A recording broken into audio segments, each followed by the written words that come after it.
자, 그러면 모금 캠페인 프로젝트 1주차 세 번째 시간을 시작하도록 하겠습니다. 그 두 번째 시간에 이어서 이제 모금 환경과 장애 요인에 대해서 이제 살펴보려고 하는데요. 두 번째 시간 과제 뭐 한번 그 고민을 해보셨어요? 많은 좋은 아이디어들이 나왔는지 궁금하네요. 일단 모금 시장이라는 거는 여러분들이 그 접근할 수 있는 쉬운 어떤 집단부터 생각을 하는 것이 좋고요. 그리고 모금 아이템이라는 거는 그 여러분들이 뭐 그 아주 뭐 그 거대하거나 국가적인 어떤 차원의 그런 거보다는 지금 학생의 입장에서 또 청년들의 입장에서 필요한 직한 어떤 그런 참신한 그런 아이디어를 한번 내보면 좋겠다라는 생각을 하고 있습니다. 그러니까 물론 이제 각각 생각을 하고 또 팀별로 논의를 하면서 이제 그게 디벨롭이 되고 또 그 다른 친구들이 본인보다 훨씬 더 뭐 다양한 어떤 생각들을 갖고 있어서 절충이 되는 그런 과정들을 이제 겪으면서 아이디어가 이제 발전을 하겠지만 어쨌든 우리는 모금 캠페인이라는 거는 그 기부를 하는 사람들한테 어떻게 접근할 것이며 그 기부를 하고자 하는데 접근을 성공을 했다 그러면 그 사람이 가지고 있는 기부를 할 수 있는 어떤 그 금액을 어떻게 여하이 내가 원하는 어떤 그런 일에 그 기여할 수 있도록 참여할 수 있도록 유도를 하느냐 뭐 이런 부분들이죠. 그래서 그런 그 아까 뭐 첫째 시간에도 얘기했지만 아주 심리적인 어떤 요인도 있을 수 있고요. 또 다양한 그 아이디어 차원의 접근도 있을 수 있고요. 그리고 우리가 뭐 친분이나 또 어떤 연대감이나 이런 걸 강조해서 할 수도 있는 것이고, 뭐 공동의 목표를 같이 합의해서 그렇게 해서 모금의 어떤 테마나 캠페인 방식을 정할 수 있겠죠. 그 모금이 장애 요인이 있지요, 분명. 그래서 더 많은 모금을 기부를 뭐 그 얻고 싶은데 어떤 그런 우리가 쉽게 어떤 변경하기 어려운 그런 장애 요인들이 있어서 그런 것들 측면에서는 어떤 장애 요인들이 있는지를 한번 살펴보려고 해요. 먼저 법이나 제도적인 측면에 장애 요소들이 있습니다. 그러니까 실제로 우리가 기부를 했을 때 세금을 공제해주는 여러 가지 방식이 있습니다. 뭐 세금 공제율이라고 하죠.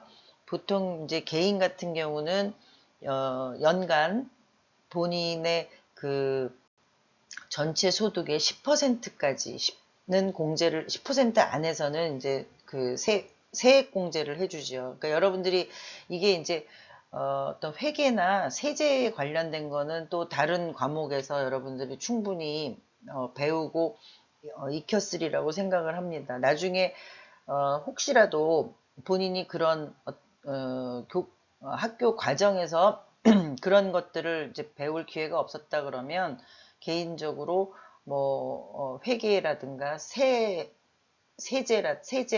대한 세법이라든가 이런 것들을 한번 보시면 많이 도움이 될 거라고 생각이 듭니다. 왜냐하면 기부를 하고자 하는 사람한테 당신이 기부를 하면 어떤 혜택이 있습니다. 라는 거를 이제 설명을 해야 되잖아요. 그런데 이제 본인이 그걸 제대로 알고 있어야 이제 그 설명을 할 수 있기 때문에 우리가 그런 그 어떤 의미에서는 뭐 세금을 뭐 더 줄여질 수 있습니다. 이런 것들을 자신 있게 얘기하려면 법이나 제도를 제대로 알고 근거를 가지고 설명을 하는 것이 훨씬 더 설득력이 있죠. 그래서 그런 부분들을 제대로 알 수 있는 어떤 기회를 여러분들이 가졌으면 좋겠고요. 일부에서는 기부에 대한 그 세금 공제율을 높이면 기부가 더 활성화될 것이다 라는 주장들이 굉장히 지속적으로 있어 왔습니다. 단순하게 생각하면 뭐 세금 줄여주면 기부를 더 많이 한다 라는 얘기예요. 근데 실제로 그렇게 세금을 기부를 많이 해가지고 세금을 줄일 정도의 어떤 그 고소득, 어쨌든 소득이 많아야 세금을 많이 내는 거잖아요. 그런 비율이 실제적으로는 그렇게 많지 않기 때문에, 뭐, 어떻게 보면은 세금을 줄여주는 거하고 기부가 늘어나는 거, 이게 사실은 이렇게 정비례하지 않는다는 거죠. 뭐, 실제로 세금 공제율을 뭐, 굉장히 현격하게 높였는데 기부가 그만큼의 비율로 늘어난다는 보장이 없다라는 것이죠. 그래서 이 기부와 세금 공제는 항상 다양한 측면에서 공제율을 높여야 된다, 별 효과가 없을 거다, 이런 어떤 논란이 계속 되고 있습니다. 물론 일단 높여놓으면 기부가 뭐 그거하고 정비례하게 높아지진 않더라도 어느 정도 수준으로는 향상이 되리라고는 기대는 하고 있습니다. 그런데 어쨌든 이런 세금 공제라는 부분이, 세금 공제 혜택이라는 부분이 모금, 기부에 있어서의 장애 요인이 된다라는 것이고요. 그러니까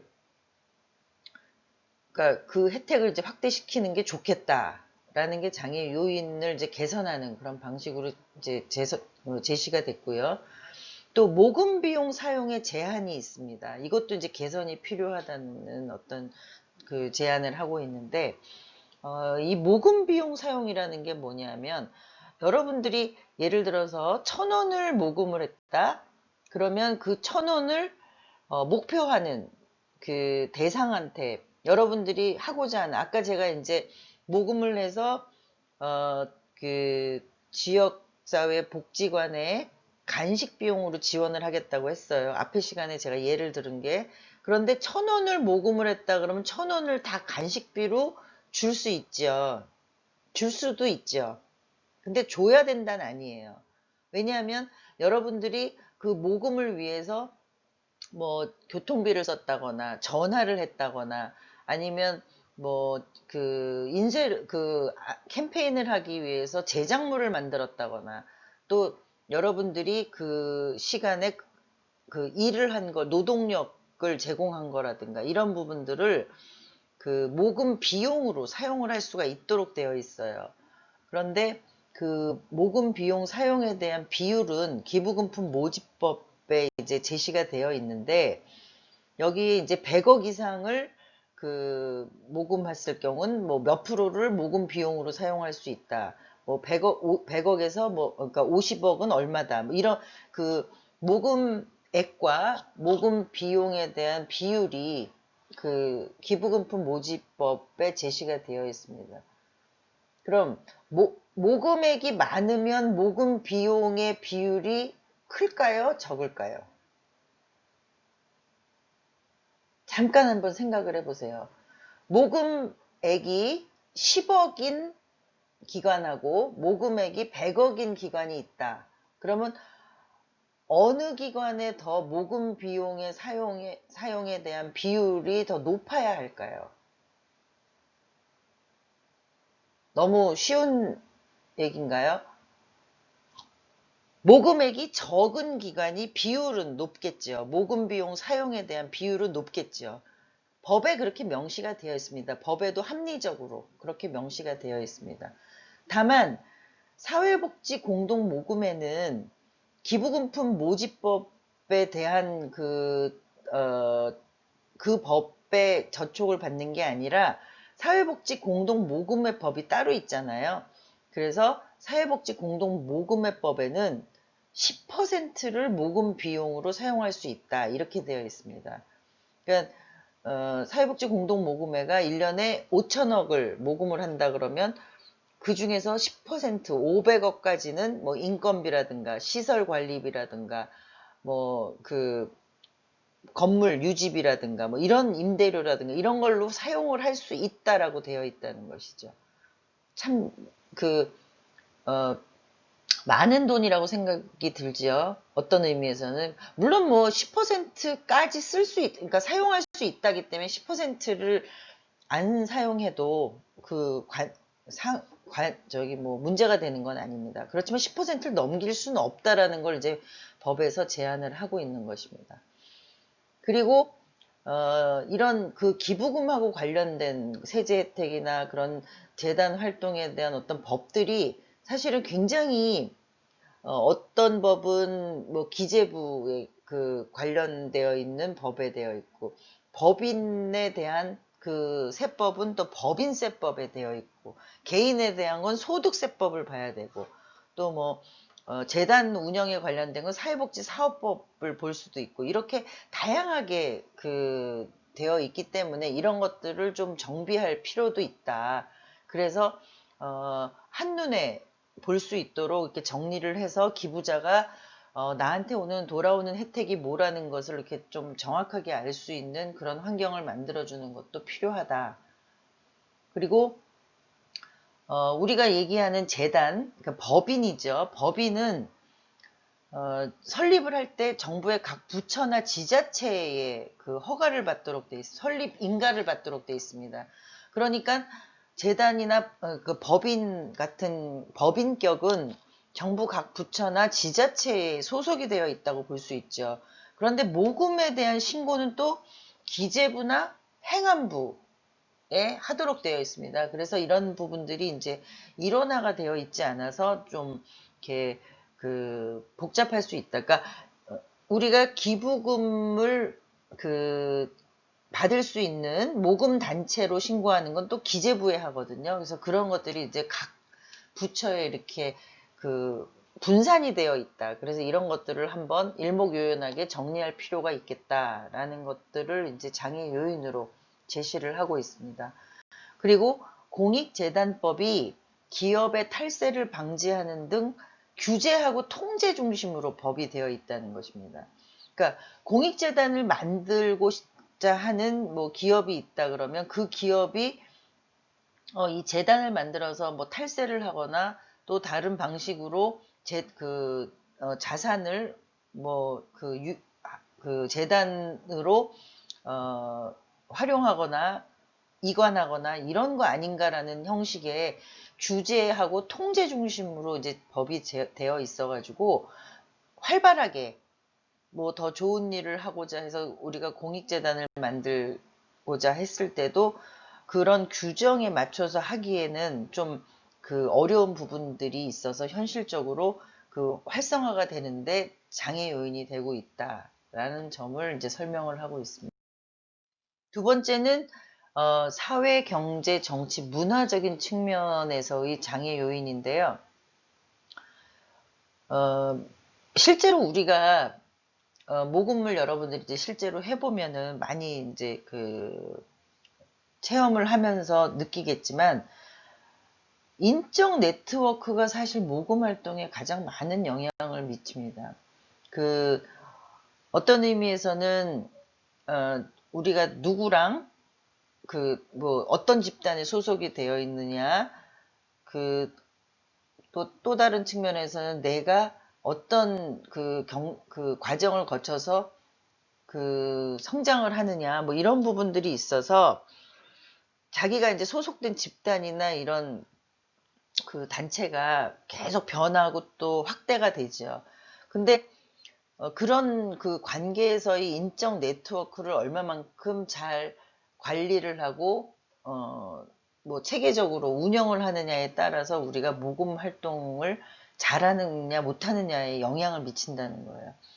여러분들도 마찬가지예요. 그러니까 뭐 지금 우리가 이제 학교 생활을 하면서 만났던 친구들이 뭐 몇 년 뒤에 본인이 하고 있는 일에 어떤 도움을 받거나 같이 참여를 하고자 했을 때 우리가 계속 관계를 맺어가면서 이제 발전을 시켜 가야지만 그때 가서 뭐 내가 이런 모금 활동을 하는데 같이 좀 참여를 해주라고 부탁을 할 수 있는 거지. 그냥 학교 때 뭐 얼굴 한번 이렇게 보고 이제 지냈는데 어느 날 갑자기 연락을 해서 뭐 그런 요구를 한다? 그런 참여 그 요구가 있었을 때 긍정적으로 이렇게 참여하기에는 참 어렵죠. 그러니까 평상시에 우리가 여러분들이 알고 있는 그 인적 네트워크를 어떻게 관리하느냐도 사실 앞으로 이제 뭐 모금 활동뿐만 아니라 사회 활동을 하는데도 굉장히 많은 그 도움을 줍니다. 특히 이제 요즘에는 스마트폰에 이렇게 전화번호가 다 저장이 되잖아요. 그래서 그 전화번호가 저장이 되어 있는 그 사람들에 따라서 여러분들이 한번 인적 네트워크 그 인맥 지도를 한번 만들어 볼 수도 보면은 굉장히 그 뭐 효과가 있는데 우리가 오프라인 수업이 아니어서 제가 인맥 지도 만드는 거를 이렇게 강의를 설명을 할 수가 없어서 좀 안타까운데 나중에 혹여라도 우리가 대면 수업이 가능한 뭐 시기가 와서 우리가 강의실에서 대면 수업을 한다고 하면 제가 인맥 지도를 만드는 방식이라든가 그걸 활용하는 거에 대해서 여러분들한테 한번 소개하는 그런 기회를 갖겠습니다. 또 우리나라 사회는 아직 기부라는 게 그래 어려운 이웃, 사회적 약자, 뭐 소외계층 이런 사람들한테 먼저 이렇게 기부해야 된다 이런 거에 이제 굉장히 몰입이 되어 있습니다. 그리고 또 기부 참여 방법도 이제 감정에 호소하는 것이 가장 효과적이라고 하는데 사실 이거는 기부를 활성화시키는 데 있어서 그렇게 바람직한 방법은 아니죠. 그러니까 예를 들면 이거죠. 막 그 굉장히 생활 형편이 어렵고 힘든 사람들을 이렇게 화면에 보여주고 노출을 시킴으로써 인정감, 그 측은지심 이런 것들을 불러일으켜서 감정에 호소해서 이제 그 모금을 하거나 기부를 하도록 유도하는 건데요. 장기적인 기부나 모금으로서는 그렇게 바람직하지 않다는 연구 결과들이 많이 있습니다. 그래서 여러분들도 아마 뭐 그 NGO 단체도 국제 NGO 단체들이 많이 이제 그 뭐 광고도 많이 하잖아요. 그럴 때 보면 아프리카에서 정말 그 뼈밖에 안 남은 아이들 뭐 이렇게 보여주면서 이 아이들이 먹을 뭐 식량 그 저기 그 한 알이 여러분들의 뭐 커피 한 잔과 같습니다. 뭐 이렇게 얘기를 해요. 그러면 우리가 아 그래 내가 커피를 한 달에 커피 한 잔을 줄이고 저기 기부를 해서 저 아이의 그 생명을 살려야 되겠다 그런 생각이 들도록 하는 거잖아요. 그것도 이제 캠페인의 일종이에요. 어떻게 마음을 변하게 하느냐는 거죠. 그리고 뭐 그 사막에 그 아주 그 비위생적인 그 더러운 물을 먹고 자라는 아이들을 보면서 이제 그 지역에 뭐 우물을 하거나 뭐 깨끗한 물을 그 지원하려면 뭐 한 달에 뭐 얼마를 기부하면 된다 뭐 이런 식으로 이제 막 그 캠페인하고 광고를 하죠. 이제 그런 게 이제 효과가 있다는 거예요, 실제적으로. 그래서 이제 그런 방식을 많이 채택을 하는데, 이제 감정을 통해서 그 마음이 바뀐 경우는 지속되거나 또다시 이제 뭐 기부를 하거나 이런 걸로 이어지는데 그런 확률은 높지 않다라는 연구 결과들이 있어서 적절하게 활용을 하는 것이 좋겠다라는 생각이 듭니다. 그리고 모금 활동가라는 거를 이제 전문 직종으로 인정을 안 해주는 경우가 많죠. 아까 말씀드린 대로 모금 전문가라는 직군이 이제 있어야 되는 거죠. 그래서 모금을 하면서 뭐 이렇게 본인이 그 경제 활동을 하는 이런 어떤 직업으로서의 모금가가 있어야 되는데 우리는 그냥 기관에 있는 한 사람이 모금 담당자 뭐 이런 식으로 이제 역할을 부여받아서 좀 모금에 대한 어떤 사회적인 인식이 낮다라고 볼 수 있는 거고요. 그리고 한국 사회가 그 정에는 약한데 이렇게 아까 얘기한 대로 감정의 일시적인 거는 마음에 움직이는데 이렇게 논리적으로 체계적으로 그 변화하는 어떤 과정에 대해서 접근을 했을 때는 내가 지금 당장 이게 변화가 보이지 않는데 내가 이걸 기부를 해야 될까라는 어떤 부분에 굉장히 그 부정적이라는 거죠. 그래서 어떤 기부를 활성화시키거나 모금에 참여를 하도록 하기 위해서 한국 사회가 갖고 있는 어떤 특성, 한국 국민들이 갖고 있는 어떤 정서 이런 것들을 활용하는 게 필요하다는 것이고요. 또 이제 투명한 거에 굉장히 우리가 요즘 사회는 이제 집중을 하잖아요. 그래서 이 기부금도 사실 투명하게 공개가 되고 뭐 최근에 어금니 아빠 사건이라든가 무슨 무슨 단체에서 돈을 모아가지고 요트 그 대표가 요트 타고 뭐 이런 거 한번 나왔었잖아요. 그러니까 그런 식으로 기부를 했는데 뭐 기부금을 제대로 쓰지 않고 이런 거에 대한 관리 감독, 정의연 사건 그런 문제도 사실은 마찬가지죠. 우리는 다 그런 일본의 우리가 일제시대 때 이제 갔었던 그런 할머니들을 위해서 우리가 기부를 했는데 뭐 어느 날 보니까 그렇지 않은 측면이 있네. 이러면 이제 기부가 중단이 되거나 이렇게 깨끗하고 투명하지 않게 그런 활용을 한 사례가 있다 그러면 그 단체에 대한 어떤 사회적인 지탄 그리고 법적인 제재 이런 것들이 이제 가하게 되죠. 그래서 항상 투명하게 공개가 되고 또 그 기부금에 대해서 사용에 대해서 우리가 관찰할 수 있도록 이렇게 오픈이 되는 그런 문화가 필요하다라는 게 기부 활성화 또 모금을 제대로 하는 어떤 그런 과정에서는 필요하다는 거예요. 제대로 기부금을 냈는데 그 돈이 제대로 안 쓰였다? 그러면 기부를 하겠다라는 그 모금 아무리 좋은 주제를 제시하고 테마를 제시해도 안 하려고 하죠.